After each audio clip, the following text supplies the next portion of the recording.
Assalamualaikum warahmatullahi wabarakatuh. Halo teman pemilih, kali ini bersama Ngulik, Ngobrol Pemilu Pilkada Asik. Kita akan mengupas isu-isu menarik tentang demokrasi lokal bersama saya Eka Lestari. Kita akan menyelami menyelenggara pemilu dan pemilihan di perspektif lokal, tepatnya di Kabupaten Merangin, Provinsi Jambi. Hari ini kita kedatangan tamu inspiratif setelah hadir bersama saya, penyelenggara pemilihan tahun 2013-2018 di KPU Kabupaten Merangin, Bapak Janiko. Selamat datang, Pak. Senang sekali bisa ngobrol langsung dengan orang yang pernah berada di garda terdepan demokrasi, khususnya di tingkat kabupaten. Sebelumnya saya ketahui Bapak ini penyelenggara pemilihan 2013-2018 dan juga pada masa itu sebagai dosen di salah satu universitas di Kabupaten Merangin. Sebelum dimulai, ini pertanyaan pertama saya, Bapak bisa nggak ceritakan perjalanan Bapak menjadi komisioner waktu itu dan apa yang menjadi dorongan Bapak untuk menjadi penyelenggara pada saat itu? Baik, terima kasih. Jadi memang proses saya itu sebelum jadi anggota KPU itu mulai dari proses melipat suara di tahun 99. Nah, tahun 99 itu adalah proses transisi demokrasi.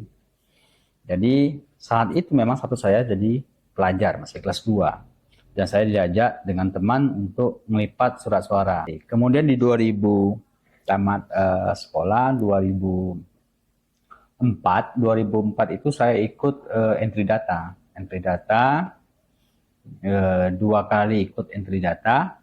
Entry data itu memasukkan data hasil pemilu presiden waktu itu. Kemudian 2006 ya, maaf. 2006 itu saya jadi PPK di Kecamatan Bangko sampai dengan 2011 saya jadi pengawas kecamatan di Kecamatan Tabelintas sampai 2013. Nah, setelah itu memang ada seleksi KPU Kabupaten, saya ikut dan alhamdulillah masuk jadi KPU 2013-18. Nah, itu proses perjalanan saya di penyelenggara. Dan yang paling banyak dan paling lama itu di PPK. Di Kecamatan Bangko itu ada berapa kali periode pemilu. Wah, dulu kan tidak pakai lagi 2 periode. Bahkan dulu berperiode-periode. Karena capek jadi PPK kan, ingin jadi panwas. Berarti perjalanan Bapak menjadi penyelenggara ini bukan tiba-tiba langsung jadi penyelenggara tingkat kabupaten, tapi prosesnya dari SMA tadi yang saya dengar, SMA, terus entry data dulu baru jadi PPK, lalu coba-coba jadi, bukan coba-coba sih, jadi pengawas. Pengawas. Nah, terus pas udah jadi penyelenggara di tingkat kabupaten nih Pak, lulus jadi penyelenggara tingkat kabupaten 2013-2018. Bapak masih ingat nggak tugas utama Bapak waktu itu di KPU Kabupaten Merangin? Ya, tugas pertama saya waktu itu memang divisi, kebetulan divisi umum. Divisi umum itu lebih kepada divisi SDM-nya. Jadi penyelenggaranya, tidak bicara masalah teknis. Di 2016, kalau tidak salah, baru kami ada rolling divisi. Kebetulan saya dapatkan divisi teknis. Maka memang 2016 sampai 2018 saya menjadi divisi teknis. Dan memang kalau dibandingkan dengan tugas umum, tugas divisi umum dengan teknis, lebih berat teknis. Teknis lebih pada proses awal sampai akhir gitu. Awal itu untuk membintek penyelenggara, kemudian di akhir sampai dengan pemungutan, penghitungan. Nah, kalau salah bintek, nah ini hasilnya nanti pada pemungutan, penghitungan. Salah pungut, salah hitung, maka efeknya adalah pemungutan suara ulang. Maka itu yang menjadi paling penting atau paling inti di divisi teknis itu. Oke, berarti Bapak lebih lama di divisi teknisnya daripada di divisi umumnya? Ya, divisi teknis lebih lama. Nah, tantangan di divisi teknis tadi, dari segi bintek, penghitungan, yang paling Bapak ingat apa? Itu ada proses transisi penghitungan. Transisi penghitungan. Nah, ada namanya dulu, kalau hari ini kan Sirekap. Ya. kalau dulu itu namanya situng, sistem informasi penghitungan. Nah, proses situng itu memang prosesnya dari bawah, maksudnya dari bawah KPPS, kemudian desa sampai kecamatan. Nah, hasil C1 yang dari bawah itu diambil dari kecamatan itu langsung diinput di tingkat kabupaten. Tidak lagi melalui input di tingkat kecamatan. Nah, itu menjadi kewalahan juga itu sebenarnya untuk operator-operator itu kan. Di semua kecamatan itu numpuknya di kabupaten. Jadi operator kabupaten yang memasukkan. Kalau hari ini Sirekap kan tidak. Mulai dari bawah tingkat apa? Tingkat desa ya. KPPS sudah bisa masukkan ya. Nah, itu sudah mudah, artinya KPU kabupaten itu sudah mudah mengontrol saja sebenarnya, menyesuaikan saja antara hasil di bawah dengan hasil yang diupload gitu kan. Oke, situng tadi kan sistem informasi penghitungan. Itu zaman online atau offline? Itu online. Situng online? Online. Oh, online. Tapi tetap masuk entry-nya? Tapi tetap prosesnya di offline. Di offline. Ya, ketika diupload ini di online gitu. Peran teknologi berarti penting ya Pak pada zaman itu dan zaman sekarang. Kalau menurut Bapak nih, transisi dari situng ke Sirekap bagaimana? Itu jauh berbeda sebenarnya. Tapi memang tujuannya sama, untuk memberikan informasi kepada masyarakat. Tapi memang update-annya itu terkadang itu menjadi acuan bagi masyarakat. Terkadang kan masyarakat tidak membaca disclaimer itu, ya kan? Jadi seolah-olah hitungan Sirekap atau situng itu menjadi acuan hasil yang sebenarnya kan. Padahal itu kan banyak kesalahan-kesalahan tuh. Yang memang ada tulisan 7 dibuat 1 misalnya kan. Terbaca 1 gitu. Tulisan 1 terbaca 7. Jadi hasil itu terpengaruh dengan hasil yang aslinya kan. Kalau misal di aplikasi itu kan bisa betul yang terbaca, bisa tidak gitu kan. Misal 0 terbaca 8 gitu. Kalau 6 dengan 9 beda lah ya. Kalau 1 dengan 7, 8 dengan 0 atau 9 juga bisa. Nah, itu memang ada sedikit perubahan. Artinya memang hasil itu agak sedikit terpengaruh dengan hasil yang ada di situng Sirekap. Tapi memang hari ini kan sudah dijelaskan kan, itu bagian dari disclaimer. Dan hasil resminya itu ada di setiap tingkatan. Tingkatan PPK, tingkatan kabupaten, provinsi sampai ke pusat. Rekapitulasi. Ya, itu yang resminya. Kalau ini sebatas hitungan sementara, kan itu. Sebagai transparansi. Ya, sebagai informasi tercepat dan transparansi bagi dari KPU untuk masyarakat. Tantangan terbesar waktu itu partisipasi di zaman Bapak, ada nggak Pak? Kan itu teknologi belum terlalu wah seperti sekarang untuk penyampaian informasi dari awal pemilihan sampai di akhir pemilihan. Gimana Bapak menghadapi waktu itu? Jadi memang ini kembali lagi kepada asumsi persepsi masyarakat terhadap demokrasi itu sendiri, terhadap pemilu itu sendiri. Karena memang banyak masyarakat ketika sudah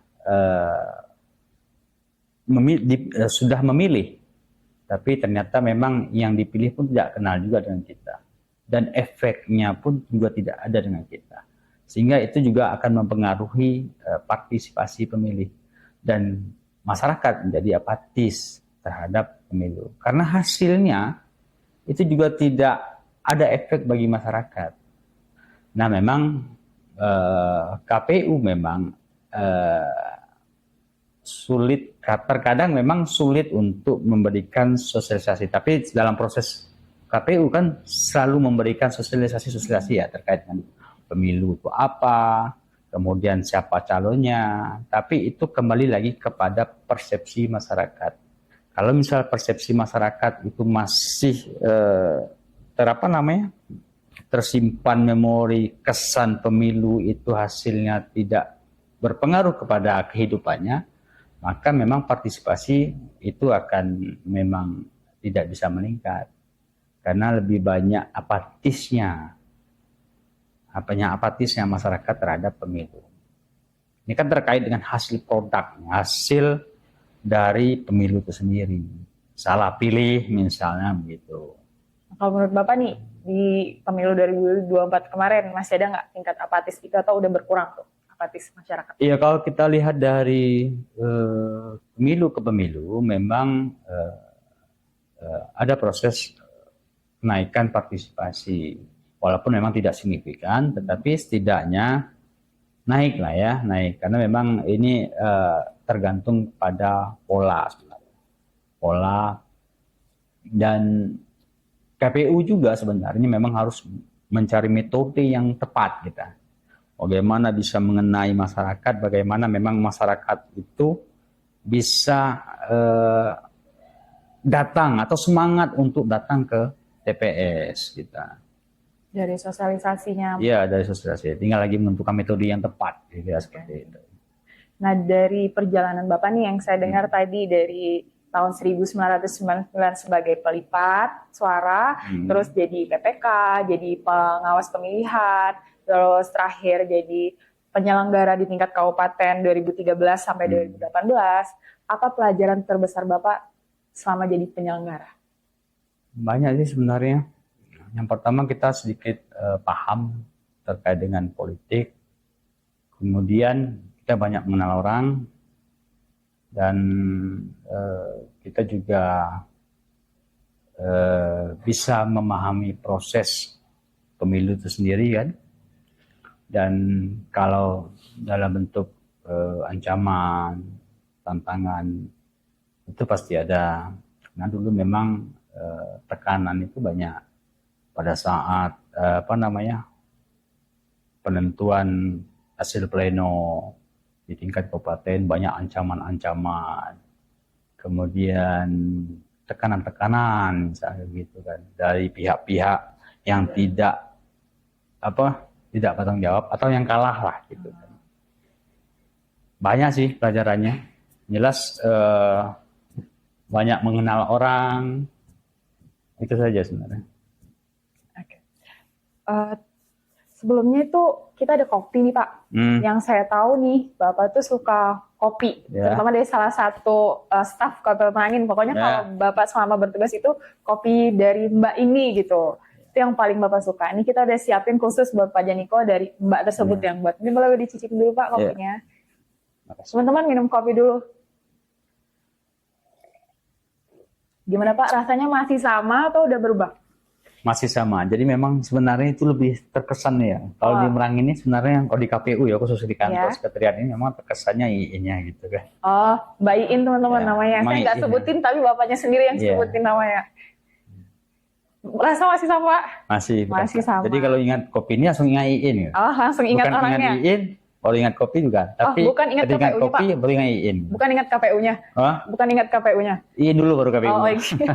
Jadi baikin dulu teman-teman baru KPU-nya yang ingat Pak Janiko. Kayak udah minum kopi. Saya mau tanya lagi nih. Harapan Bapak nih, kita akan melaksanakan pemilu di 2029. Ada nggak harapan Bapak khususnya sebagai dari masyarakat sekarang sebagai kepada KPU-nya sebagai penyelenggara untuk pemilu 2029 apa? Ya, kalau melihat dari proses pemilu sebelumnya memang itu sebenarnya sudah baik lah ya. Baik dalam proses DPT-nya itu sudah mulai bukan lagi menjadi lokus masalah. Kemudian dalam proses penghitungan juga bukan menjadi masalah. Tinggal lagi bagaimana metode sosialisasi kepada masyarakat yang mungkin ideal seperti apa, sehingga memang peningkatan partisipasi masyarakat ini lebih naik lagi. Artinya memang sebenarnya masyarakat bukan tidak tahu terhadap pemilu, tapi tinggal lagi bagaimana metode yang tepat bagi masyarakat untuk lebih mengambil andil dalam menentukan bangsa ini gitu.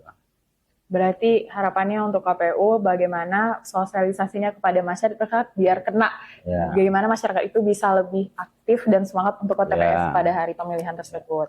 Nah itu kan untuk pesan bagi penyelenggaranya. Ya. Nah ini pesan untuk para pemilih, terutama tuh pemilih pemula yang kita tahu pemilih baru di 2029 apa Pak?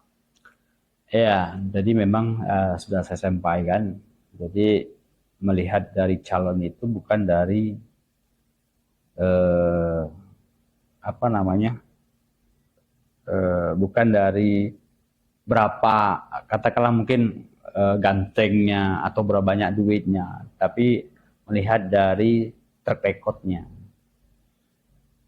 Kalau misalnya kita tidak mau salah pilih, pilihlah yang memang sesuai, yang katakanlah misalnya calon DPR yang memang dianggap mampu untuk menjadi anggota DPR, bukan karena dia mampu membayar untuk menjadi anggota DPR.